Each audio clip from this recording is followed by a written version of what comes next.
Today, what business needs most is creativity. So let's create AI with integrity, not bias. Security that hunts for threats in the wild. Cloud management that requires less management. And new ways for business to do business. Let's create, at scale, right now, together. Let's prototype, let's tweak, let's test, let's adapt. Let's create something that changes everything. IBM. Let's create. Learn more at IBM.com. 1 sec. I got to start the radio side because we kind of need that.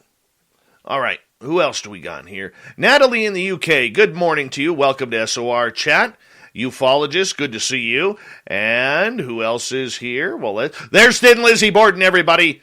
Thin Lizzie Borden, looking lovely tonight. And the gorgeous and talented Kira has returned.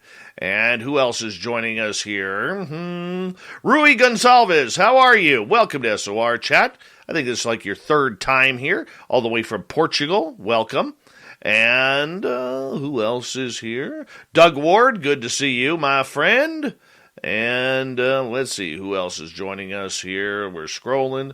Steve Wolf, good to have you back, man. And we're almost there. Running out of time. Gong Show. Good to see the Gong Show here. Cliff Sy, welcome to SOR Chat. Thank you for joining us. And Wreaking Havoc, Big Bad John, how you doing? 416, Black Dragon, Semper Fi to you, one of our favorite veterans who listens to this show. We love our veterans around here. If you're a veteran, you always have a safe place right here in our chat room. Uncle Dale and his Power Stash are here. If you're in Austin, Texas, find Uncle Dale, rub his Power Stash for good luck right through tax time. Horns up, let's rock.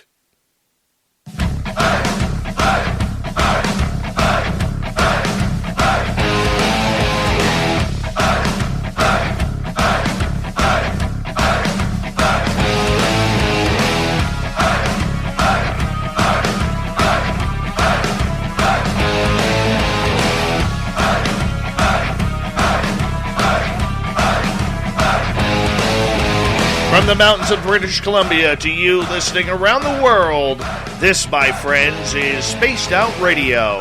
I am your host, Dave Scott, sitting in the captain's chair of SOR headquarters. We welcome you to tonight's show on our terrestrial affiliates around North America, digitally on TalkStream Live, Revolution Radio, and KPNL. All of our archives are free.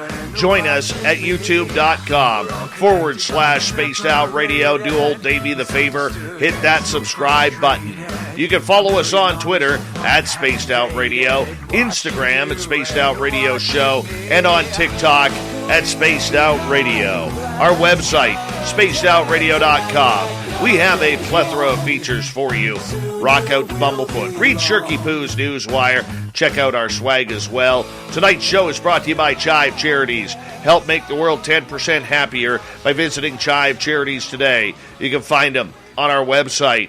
We got a great show for you tonight as we bring in Science Bob and friends just momentarily. We're going all UFO with Bob tonight. Then in hour number 3, we're going to head off to the swamp with another spooky story from Swamp Dweller. Fedora John joins us with the UFO report. We're going to hit up Vancouver and join the shift right across Canada. And Shirky Poo's got the news. It is that time of the month once again where we bring in our resident scientific expert, Dr. Bob McGuire, known as Science Bob around these parts, to discuss the scientific side of the supernatural, paranormal, and ufological. Each month, Science Bob hangs out with us. Normally, we have a guest, but there's just way too much going on that I need to get Science Bob's opinion on tonight. Now, if you want to check his credentials, how about a PhD in Applied Mathematics from Brown University, his BSEE Electrical Engineering and BS Applied Math from Auburn University, retired from Virginia Tech University,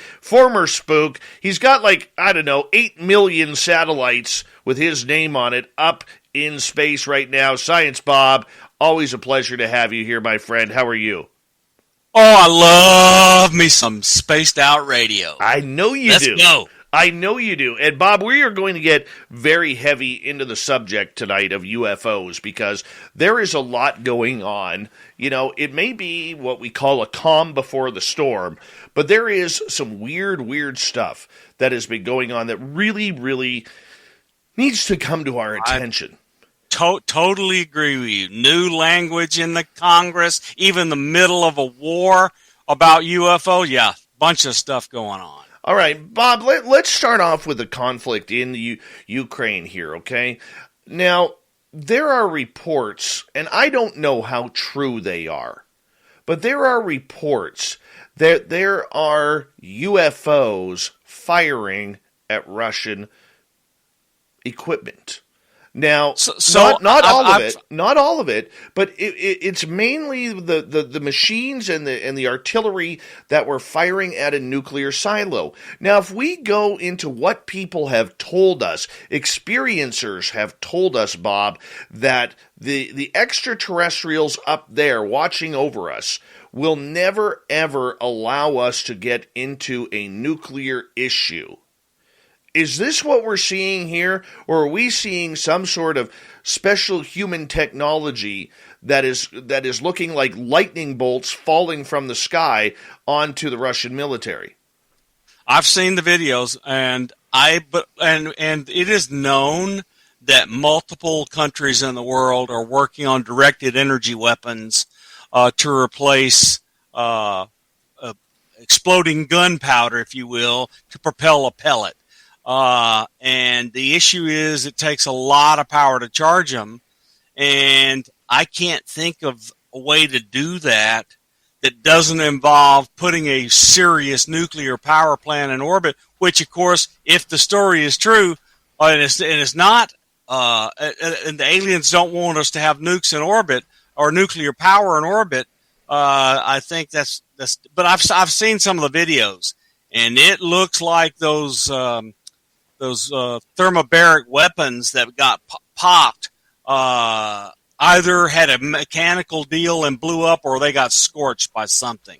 And I've seen the videos, the things that look like lightning bolts striking them. But of course, those kinds of things are easily faked. So I think there's something to the story, because there's too many people in Ukraine claiming they've witnessed this happen. Well, some of the reports that I'm hearing too, Bob, also have people saying that they are seeing these tic tacs in the sky. Now, of course, we have to be careful with everything, Bob, because the way to win a war is you have to win the media as well. Okay, propaganda is number one when it comes to a wartime situation. And with social media, it's ever become so much more important on the propaganda front. And look, we're not here picking sides. Everybody knows I'm Ukrainian by heritage. Okay, I'm third generation Canadian, and my great-grandfather had to run away from the Ukraine when the Bolsheviks came in, murdered my great-great-uncle, okay? And I'm kind of sore about that still. Even though it has nothing to do with me, I'm still kind of sore about it. But that's neither here nor there. When I put my journalist hat on, I have to be down the middle. I have to be the fair referee and know that it's not only the Russians who are playing propaganda, but it's also the Ukrainians and the West and everybody who's getting involved in between. Yep, well, I'm sure, look, this is a war, and NATO and EU and the Ukrainians are on one side, and Putin and the people that work for him and are supporting him and running the army are on the other side, and propaganda. Look, the first thing that happens before and after a shot's fired in a war is the truth dies. So all we can do is take what evidence we can see and try to interpret it in some useful way. But I'm going to tell you, these lightning bolts, tic-tac stories, they're getting kind of loud. And they stopped firing at the nuclear reactors. That they did do. They stopped. Well, and that's what makes me wonder, Bob, where all of a sudden they've stopped shooting. We're not hearing the reports of all these weirdness happening now. I mean, what are we seeing? Tic Tacs? Are we seeing extraterrestrials? And I'm going to ask you this, because I know it's woo. I know we're about the science here, okay?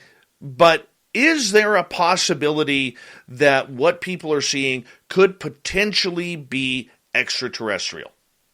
So I just don't know the answer, but I damn sure pray it's true. Because you may not want to take sides, but I kind of have. So I'm unhappy that the poor people in the Ukraine are having to run for cover. I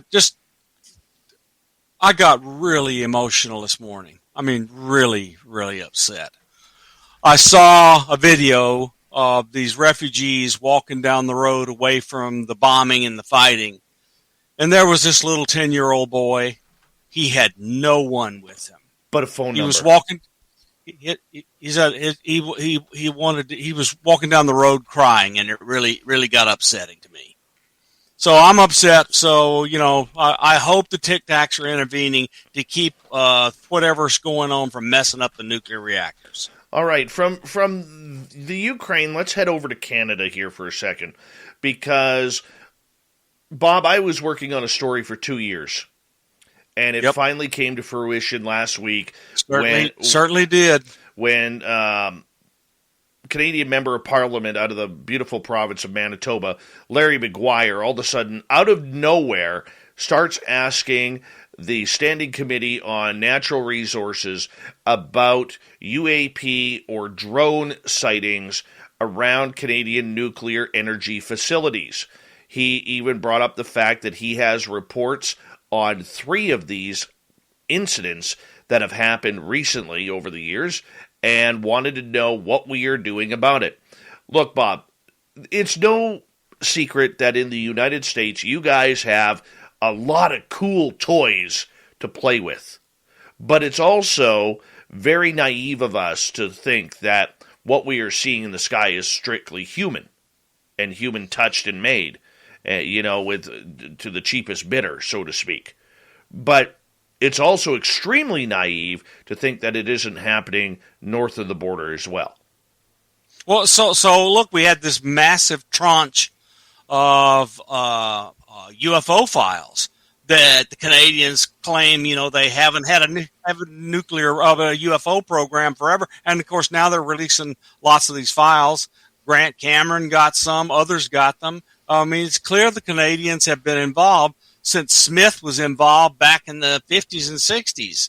I mean, it's just always been clear that Canada is right next to us and has been our good friend forever. And they were involved in this UFO stuff just like everybody else because they were at Shag Harbor. They were other places. They've been involved since the get-go, and now it's really finally coming out.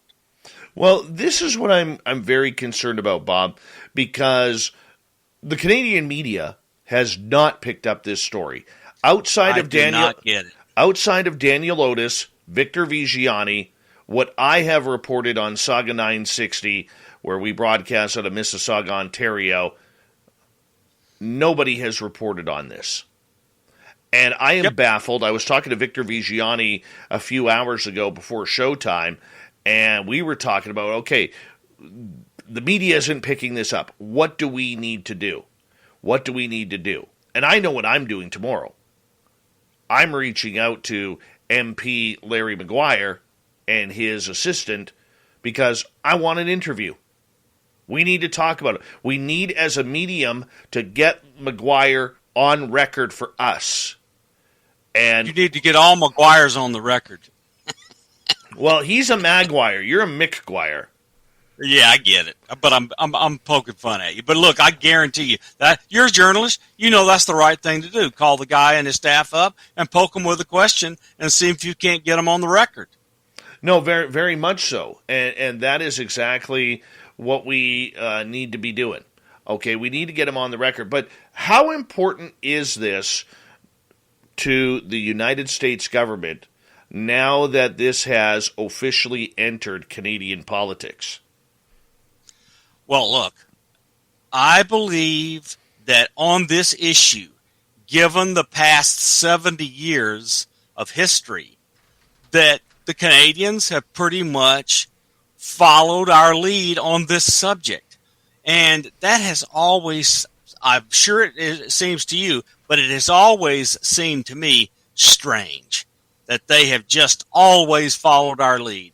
And now we have the new enabling language in the budget resolution which is about to pass both houses and go to the president, where all of this stuff we saw in the National Defense Authorization Act is getting funded and moving forward.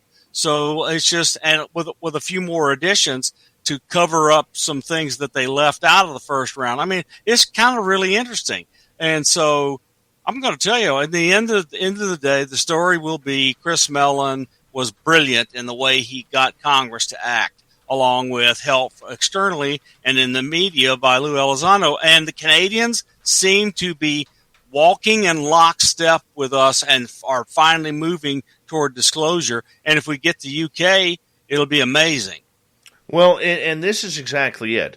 I mean, it will be fantastically amazing because I think what it does is it opens up a lot of doors. I know here in Canada, we literally are part of NORAD, which seals the North. It opens up the Five Eyes, which is New Zealand, Australia, England, or the United Kingdom, America, and Canada. It opens up a lot of heavy types of sight of what's going on. And from what I have learned, the Five Eyes are all in communication about UFOs. What do you know about that? So I don't know the details about the internal communications, because you remember everything I ever saw on this that kind of got my curiosity up and then eventually led me to Dolan and Christopher Bledsoe was people showed me stuff, which is not uncommon inside the community, especially if all they're showing you is evidence that's unclassified internally and don't really tell you the dirt behind there that's highly classified. So I just don't know the details of these high-level interactions because I've been out of the game now for 2 years. Okay, and I understand that, and I can appreciate that. But is it important to North American national security that this is now literally on the table in Canadian politics? I absolutely believe it is, because we're seeing activity along the coastlines involving both of our militaries and involving nuclear things on either side of the border. I think it's important that we work together. Well, you know what? I want to just be able to say that I'm willing to work on that. I'm willing to put my binoculars up in the sky to see what's going on, but it is exciting times, and my question is, do you think the timing is interesting?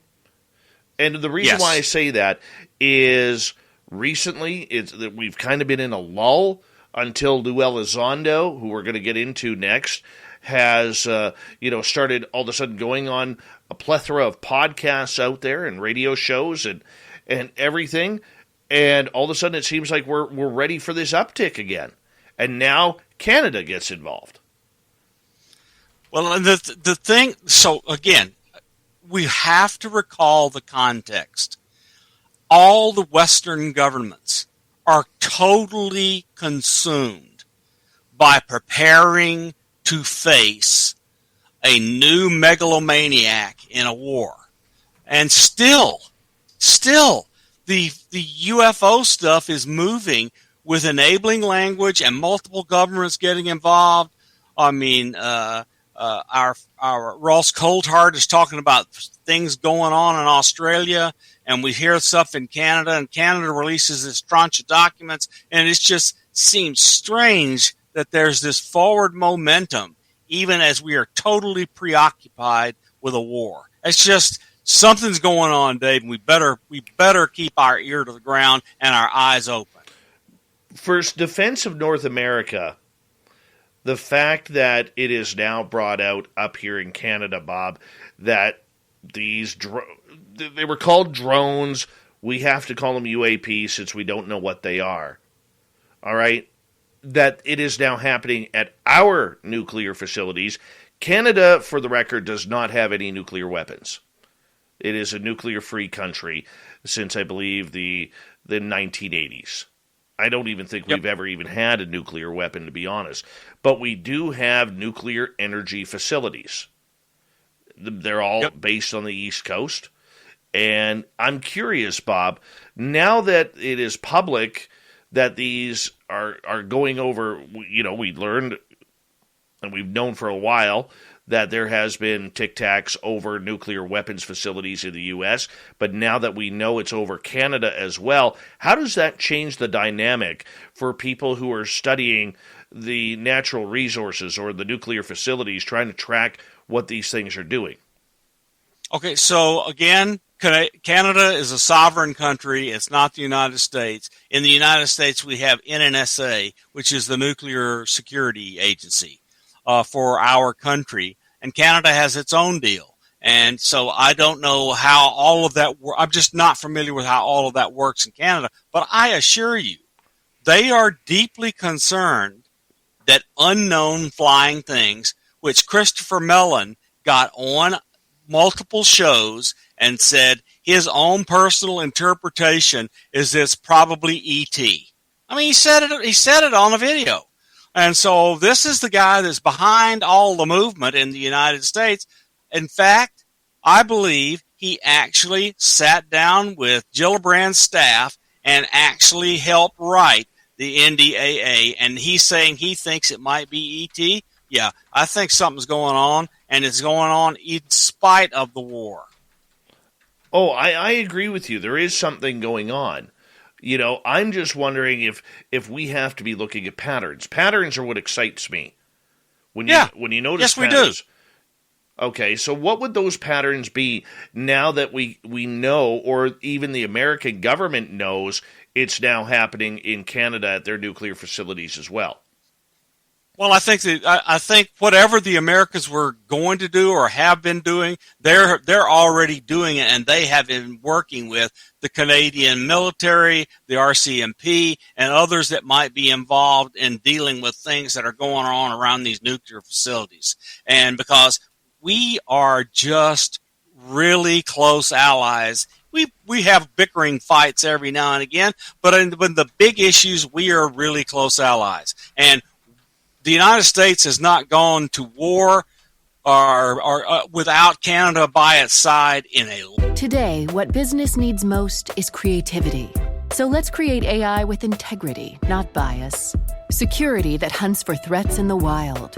Cloud management that requires less management. And new ways for business to do business. Let's create, at scale, right now, together. Let's prototype. Let's tweak. Let's test. Let's adapt. Let's create something that changes everything. IBM. Let's create. Learn more at IBM.com. Today, what business needs most is creativity. So let's create AI with integrity, not bias. Security that hunts for threats in the wild. Cloud management that requires less management. And new ways for business to do business. Let's create, at scale, right now, together. Let's prototype. Let's tweak. Let's test. Let's adapt. Let's create something that changes everything. IBM. Let's create. Learn more at IBM.com. Long time. So I'm just telling you, these kinds of security issues, our president calls your prime minister, and is irrespective of which party has the White House and which party is leads Parliament in Canada, they work together pretty closely. There's occasional bickering, but on the big issues, there's not. And so it seems to me that we are seeing, with the release of all these documents, Canada gearing up to work in concert with us on whatever this is. Well, and I'm just going to ask you a couple more questions regarding this, because we only have 2 minutes before we got to go to break at the bottom of the hour. Is this good that we now know that it's public in Canada? How good is this, not only on a political side, but a public side, not only for ufology, but for the entire phenomena? So I have not yet seen anything that's come out of the NDAA or internally the U.S. government or internally Canada that's actually good for ufology in terms of somebody's finally going to tell us the truth about Shag Harbor and Roswell. Like two major incidents, one on one side of the border and one on the other, or right on the border in case of Shag Harbor. I just don't see anything that says we, the people that are just curious as heck, are finally going to get told so. But I do see absolute insistence in the United States that Congress be informed by everybody that knows anything. And so, look, I mean, Whitley Strieber wrote this book called Majestic. And Dick D'Amato, who was Senator Byrd's staffer and went around and was ordered by Byrd to find out who was funding the UFO secrets and where they were held and what they were about. And D'Amato called Jesse Marcel to Washington and threw Whitley Strieber's book on the table and said, look, I just want you to know that what that book is supposedly a novel. It's the truth. And it was Roswell, aliens, everything Jesse Marcel went through. D'Amato told his son that it was all true. And Whitley Strieber wrote this book, Majestic, and everybody ought to read that book. Bob, I'm going to get you to hold on right there because we are going to go to break here at the bottom of the hour. Science Bob McGuire is here. He is our resident scientist, breaking down the who, what, where, when, why, and how of all things paranormal, supernatural, and ufological. And when we come back, I want to talk about the Bledsoes. Bob is very close to the Chris Bledsoe family, and son Ryan made kind of a strange comment on another podcast that I want to get Bob's opinion on. We'll be right back. Science Bob and Friends continues on Spaced Out Radio when we return.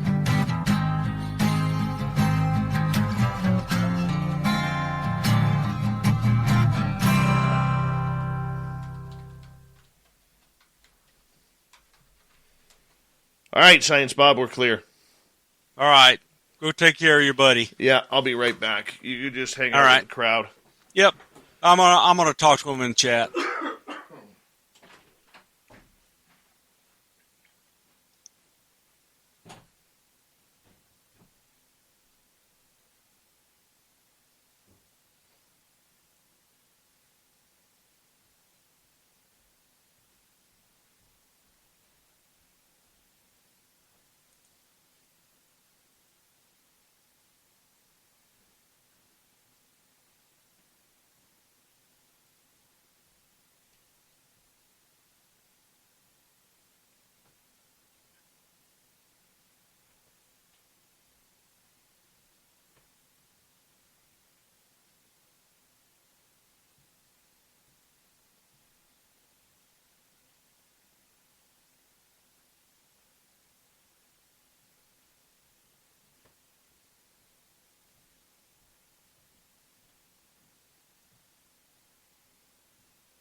Fast asleep and a German Shepherd right at the floor of the bed to make sure that nothing happens to his buddy.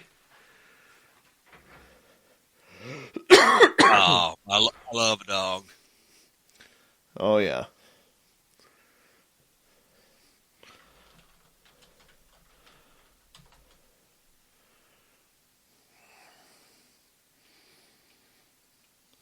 That was a quick first half hour, man. Oh, it was fun. You and I always have fun. I know. It just went by really fast, though. Yep. It always does when we get into it. I know. Makes me happy. Greg, I say copy that question, Greg. I will ask it in the second hour, I promise you. All right? I just have a different angle that I got to go with right now with Bob. Oh, my goodness. I'm excited. Kira Angel is going to give me a hug in Las Vegas. Mm-hmm. We got a number of people. We're up to 43 listeners who are going to be joining us in Vegas. I'm stunned by that. And Darcy's coming, and I'm getting videoed for his upcoming. He told me today he couldn't make it.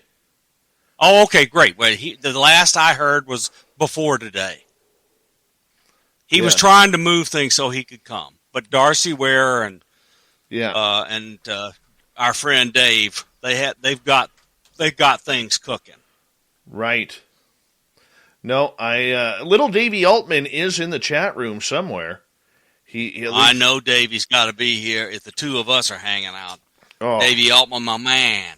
All right. Yeah, little Davey Altman, wherever you are, the call has been put out. Where are you, little Davey Altman? So surely he's coming to the UFO con with you. I don't know if he's coming to San Francisco.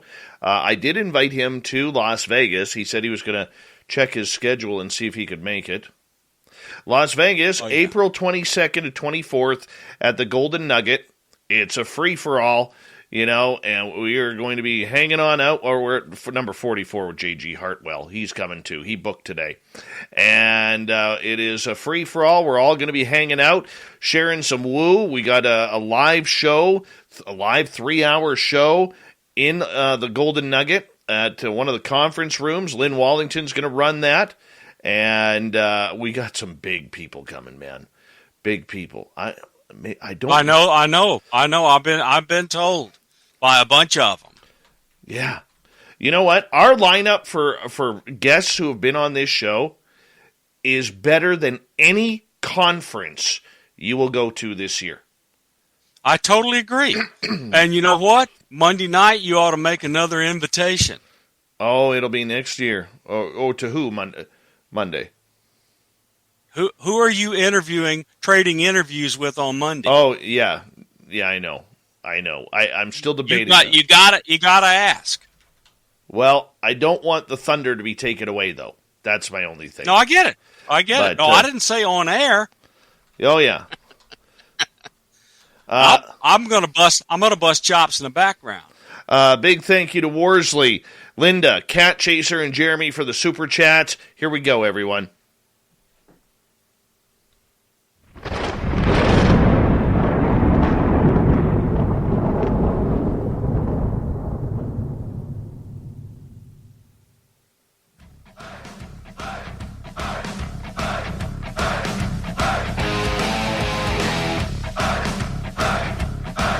Second half hour of Spaced Out Radio is underway.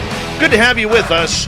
My name is Dave Scott. Very much appreciative to be earning your listening ears wherever you are on this beautiful planet we call Earth. Hi to everyone out there, and remind you that we can check out all of our archives for free by going to youtube.com/Spaced Out Radio. Do old Davey the favor. Hit that subscribe button. Our website is spacedoutradio.com. We have a plethora of features for you.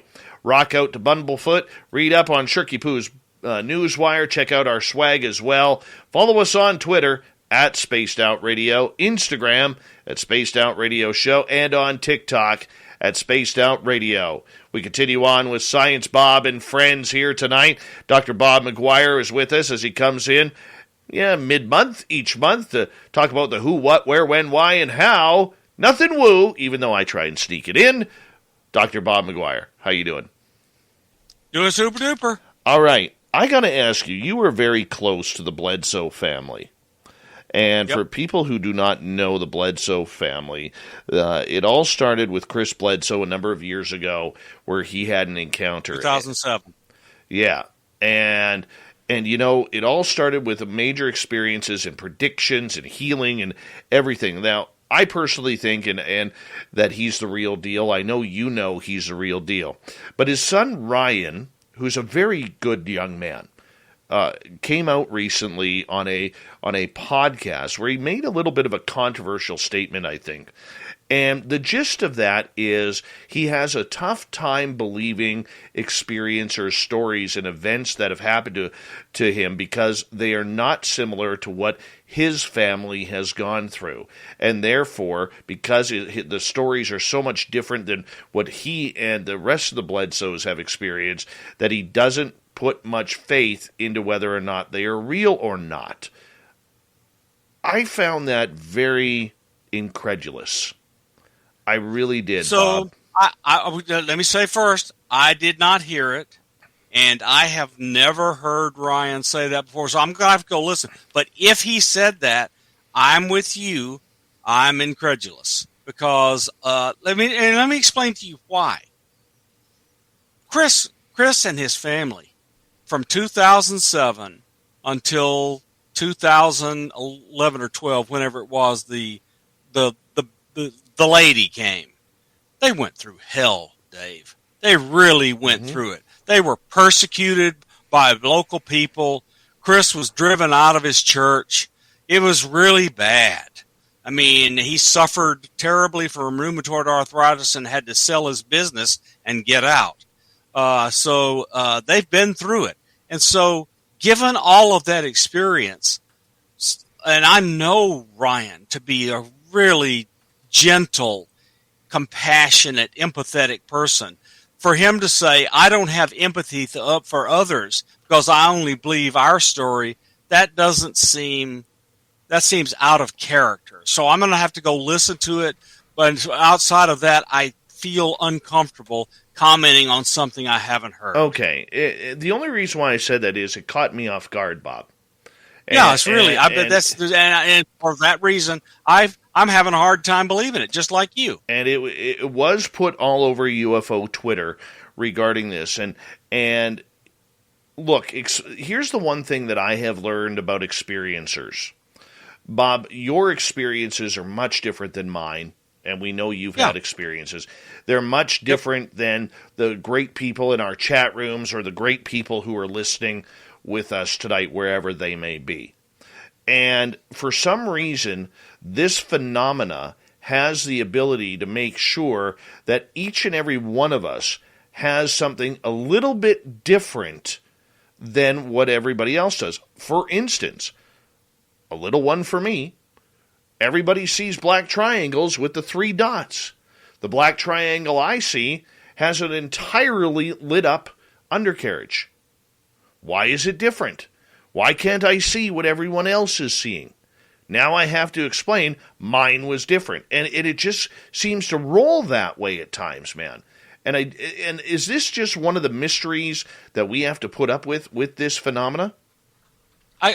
Look, I've been reading Charles Fort, John Keel, and Jacques Vallée since almost the earliest days I got in here, where I found that the people that were most respected writing about the phenomenon were people that were saying it's not just UFOs and things appear different to everyone.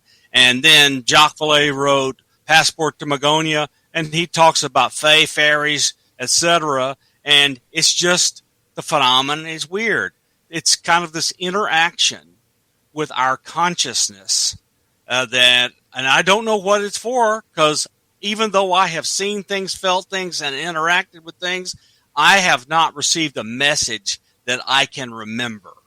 Okay, so I don't know what is actually going on. I just faithfully report what has happened to me, which is, I think, the best thing that I can do is refuse utterly to embellish on my stories by speculating out in the open when I don't have any evidence. I mean, that's just contrary to my internals. So I'm everything I read from the most respected people in this field for the last 100 years says it's different with everyone.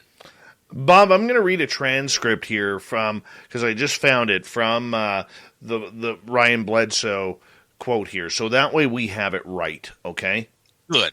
All right. That's what we want to do. So the person who is interviewing him, and I'm not going to mention this guy because this guy tried to screw me over, and I don't think he's worth the dog poop on my shoe. Free publicity. Yeah. And the question that was asked was, there's such a wide variety of experiences, though, I mean, I've asked a lot of people, but what do you think about the whole abduction phenomena of, like, alien grays and probes and experimentation and that kind of stuff? I mean, do you think that's just a cultural lens, or is that, or is that, and do not believe those, and you do not believe those stories? And Ryan says, I do not believe those stories, and let me tell you why. Because, as you know, I've been dealing with this incredible phenomena since I was literally 13 years old. And I mean, most kids, when they are 13, especially of our generation, they're playing video games, they're going home, and they're talking about girls, like they are not seeing light beings in the sky. It was kind of a shocking twist to my childhood, and ever since I was a small child, I've really had this on the front of my mind every day, pretty much my life. And really just kind of just marinated in this lifestyle, and I just want to make that very clear. It's basically the main part of my life is this experience is the UFOs anyway. And from everything that I've experienced since I was young, I have never seen any sort of classical alien phenomena. Hold on. I'm absolutely. Let me stop you right there. Yep. I'm absolutely shocked if that is what he said. His father and his oldest brother on the Fear River in North Carolina saw alien craft land across the river from where they were fishing, and Chris Bledsoe was abducted and taken aboard a craft and shown things. I just find it really hard to believe that Ryan would say that when that contradicts his father's own story. Well, let me continue here. He goes, I wouldn't be so sure to say that that kind of thing does not exist, but the very reason that I don't believe that truly happens is I've never met anyone incredible that looked me in the face and told me they were brought on a ship. And I'm like, I feel like you're telling me the truth. I've just never met anybody that was credible with that kind of story and I've met thousands of people throughout my life, coming to our house, seeing us on TV, thousands or at least 1,000, being like a popular target for being studied for UFOs. Reason number 2, I've been told by different intelligence officials that 95% of the crap that you see on the internet about UFOs and TVs and movies, it's all programming, it's all tricking the masses. None of it is real, it's all fake, it's all disinformation, and I honestly believe that, I haven't seen anything that suggested otherwise. That contradicts his father's own story. I'm just telling you, it does. So I don't know what's going on. And look, I love Ryan. He's a great guy, but that contradicts his father's story. So I'm at a loss, and I don't feel that I ought to speculate on what is going on there. But I got to tell you, Ryan and all of the kids, they had to deal with a lot of crap. Emily was with Chris when he took John Alexander to the Cape Fear River, and a classic UFO appeared right above the car when Chris says, I think they're here. John looks up, and there's a UFO. This is just classical UFO stuff, but it's also the weirdness and the woo that happens with this phenomenon. And Ryan knows these stories. I just don't know what's going on. Well, so I don't want to really speculate what's going on in his mind. I'm going to do it. I'm going to speculate. And I will say this. People who come into this field, all right, they tend to get very, very egotistical if their time is wanted. And I think as humble as the Bledsoe family is, and as humble as Ryan has been, he's been on this show a couple of times, I would have him on again. But I think ever since he started his podcast, he has started going down that know-it-all attitude. Now, look, we don't know, I personally don't know what it's like to have CIA agents, NASA agents, and everybody in between agents, and college university professors coming in to study whether it's Diana Pasulka and whether it's the Pope himself calling up the Bledsoes. And we know that's happened. That is on record. Okay, that has happened.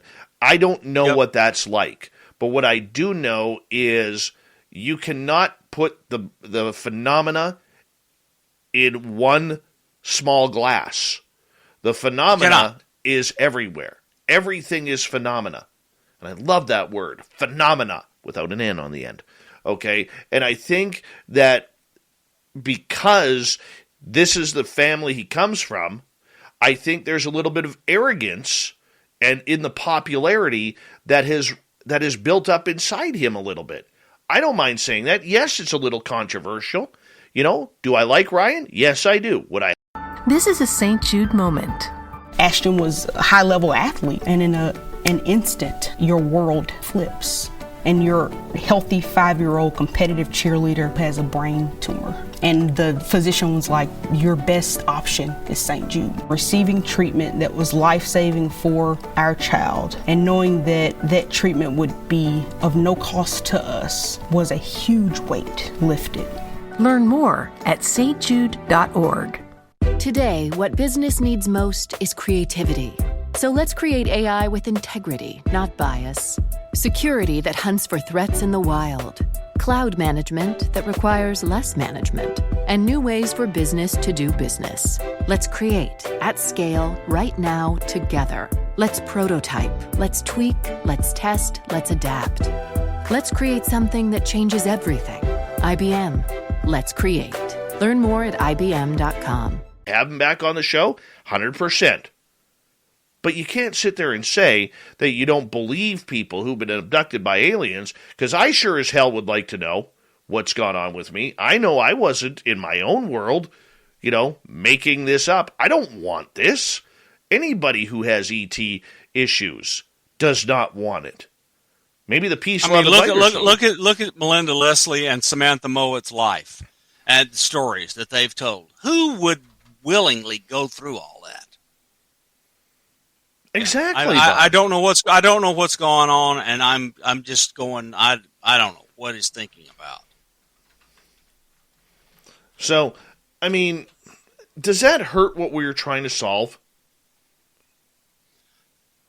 To the extent that the goal for people who work with Chris is to find out what's going on, and in my case is find out what's going on with some actual evidence, and then support what I personally have witnessed with actual evidence, so that people believe Chris has had some experiences. I didn't have Chris's experiences, but I absolutely want to have. I want to support with evidence that everyone believes the experiences that anyone who can get close to Chris will have if they go there. And the stuff has followed me home. I mean, 1 month ago, I'm sitting on the couch in my living room, and this super bright white orb comes and sits down beside me on the couch. I mean, it was floating in the air, but it was so brilliant it hurt my eyes. And I have the triangle of orbs out in my front yard. I have the blinking thing come down the tree and go under the trees in my backyard. This stuff is real. I don't give a blankety blank what anybody says. And I don't know that I've been abducted, but I don't know that others have been abducted, except what they tell me. And I believe they had these experiences, and it's all part of the phenomena, and we all want data. Data. The one thing that we cannot get. Yep. My goodness. It's like me and Taco Bell. I got a better chance of getting UFO and alien data than I do a taco around here, Bob. Well, get across the border and get a taco, and we go to Las Vegas. I'm already going to bring you some overalls. Yes. That just made my day. So the other day, I got to explain it. The other day, I'm chatting with Bob on camera, and he's got this badass pair of overalls on. And I was like, I want some overalls, man. And he's like, well, they're just like $20 down at the store over here. I'll pick you up a pair. So now I'm going to get some overalls. I'm going to rock them in Vegas, man. I'm going to rock them. Oh, yeah. I'm wearing them. I'm going to Tractor Supply and get you a pair. Very nice. Very nice. I'm very, very happy about that. That just made my night. Let's shift gears here to Luis Elizondo. Bob, that's a good topic. All right. I want to get a little bit deep on this, Bob, because Elizondo is a highly, highly controversial person in this field. And I will say, I'm glad that he has been on this show a couple of times. We've had some very good conversation. I have talked to the gentleman off the air a couple of times. I've maybe talked to him 6 times, 7 maybe total. We will be having him back on Spaced Out Radio next month at the end of April as he winds down his media tour for the last couple of months, March through the beginning of May. And there seems to be more and more controversy building around Elizondo, and there is this entire brawl that is happening between those who think he's just a disinformation agent to those who think he is the second coming of Christ. What is going on and with this entire situation and controversy here, Bob?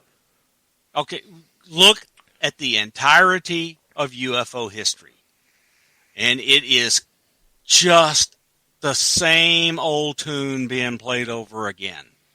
You had Hillenkoetter, you had all these people that have come and brought stuff up, and people that trust them, and people are looking for confirmation bias, have confirmation bias, and they're looking to support their biases, so they want to support them. But there's something being hidden. You do not behave the way the government has behaved unless there is something being hidden.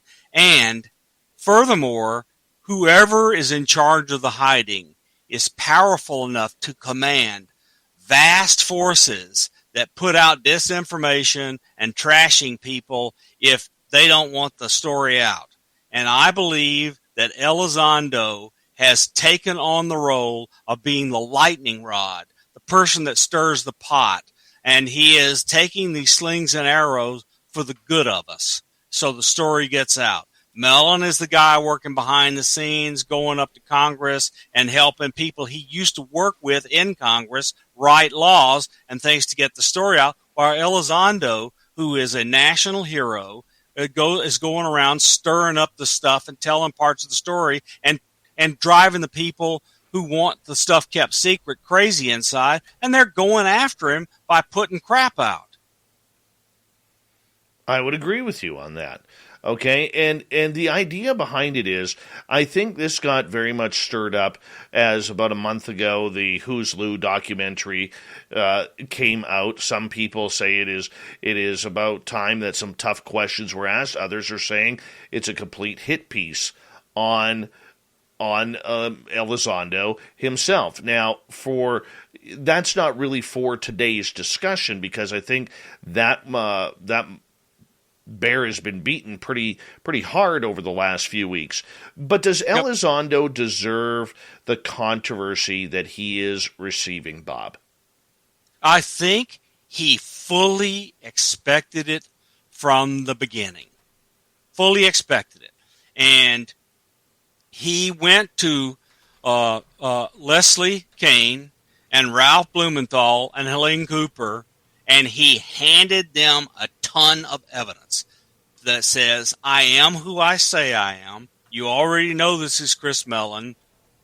And he expected to be attacked because he was trying to do something that no one has successfully done before, and that's get this story out. Get this story out there. And Lou Elizondo made himself a target, and he knew it was coming. He knew it was. Do you think he was ready for as much vitriol as he has been receiving? I mean, the guy is a smart guy, and he can read history. Well, and the reason why I ask is, I mean, this is a man who has had death threats, both publicly and behind the scenes, with emails and messages. This is somebody who has, that people have gone out to try and dox his family. All right, his daughters, his financials, they're searching for his military records, which are, in my opinion, probably will never see the light of day, due to the fact that he was special operations, and they don't really release counterintelligence counterintelligence. But I want to ask you this question in regards to it. I mean, you've been in the CIA, you've been part of the NRO. and that's public knowledge that we have expressed on this show. How dangerous is it for a member or former member of the NRO or CIA to be doxxed, or counterintelligence to be doxxed publicly the way Elizondo is being hammered by people? I think it's very good that he has Danny Sheehan on his side fighting to keep his clearance so he can keep working as he needs to. Because, basically I retired and I started talking about this stuff after my experiences listening and working with Richard Dolan and going to see Chris Bledsoe and talking about my experiences, becoming friends with you, coming on this show and talking about stuff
Family.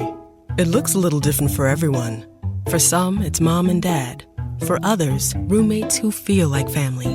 And for others, it's your significant other, their golfing buddies, your children, a high school soccer team starting lineup, and oh look, they're all taking you up on the offer to stay for dinner, really testing the limits of that phrase, the more the merrier. But no matter where you call home, Geico makes it easy to bundle and save on home and car insurance. Easier than making 3 frozen pizzas and assorted frozen veggies into a cohesive meal. Today, what business needs most is creativity. So let's create new possibilities, from intelligent automation to security that hunts for threats in the wild. Let's create something that changes everything. IBM. Let's create. Learn more at IBM.com.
Finding the right person for the job isn't easy. Just ask someone who hired their personal trainer as a caterer. All right, folks, let's keep this line moving. You there with the tongs. Picking up one Duchess potato at a time will not cut it at my catering table. Drop and give me 50. But if you've got an insurance question, you can always count on your local Geico agent. They can bundle your policies, which could save you hundreds. Okay, this is what we call the wild mushroom and asparagus dip, and press. Come on, let's get those plates above your heads. For expert help with all your insurance needs, visit geico.com/local today. Today, what business needs most is creativity. So let's create new possibilities, from intelligent automation to security that hunts for threats in the wild. Let's create something that changes everything. IBM. Let's create. Learn more at ibm.com.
Today, what business needs most is creativity. So let's create new possibilities, from intelligent automation to security that hunts for threats in the wild. Let's create something that changes everything. IBM. Let's create. Learn more at IBM.com. Today, what business needs most is creativity. So let's create new possibilities, from intelligent automation to security that hunts for threats in the wild. Let's create something that changes everything. IBM. Let's create. Learn more at IBM.com.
Today, what business needs most is creativity. So let's create new possibilities, from intelligent automation to security that hunts for threats in the wild. Let's create something that changes everything. IBM. Let's create. Learn more at IBM.com.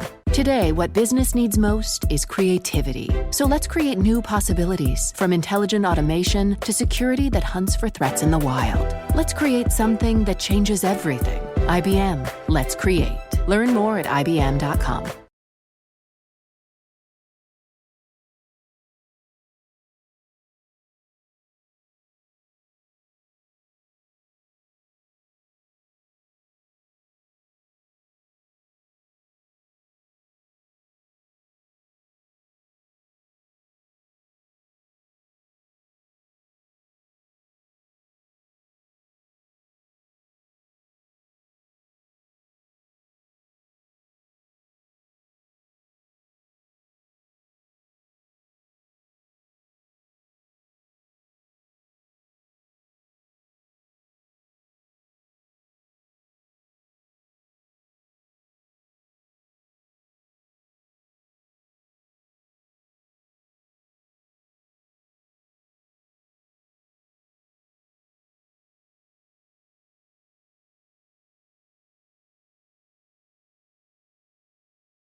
Today, what business needs most is creativity.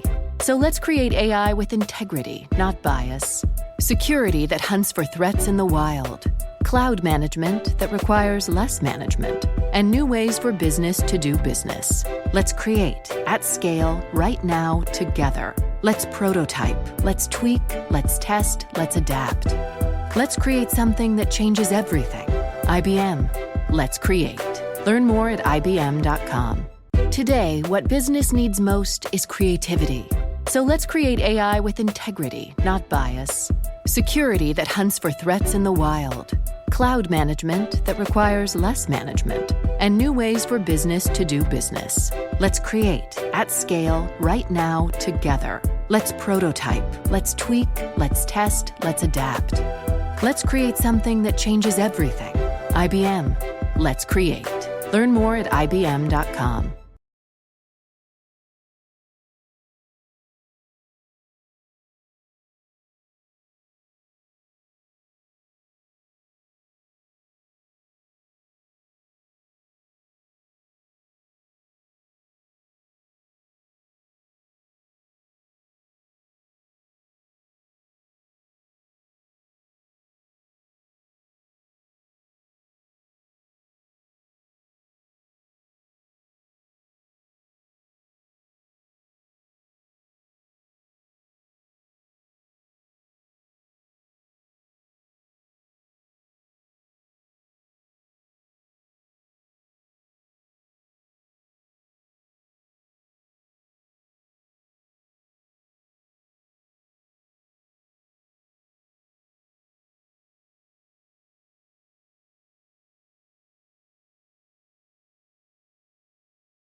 Today, what business needs most is creativity.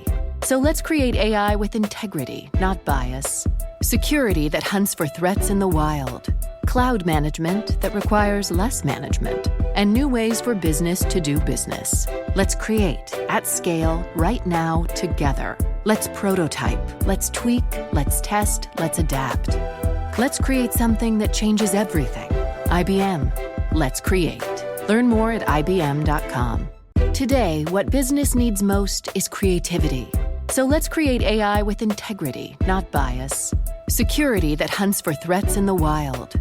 Cloud management that requires less management. And new ways for business to do business. Let's create, at scale, right now, together. Let's prototype, let's tweak, let's test, let's adapt. Let's create something that changes everything. IBM. Let's create. Learn more at IBM.com.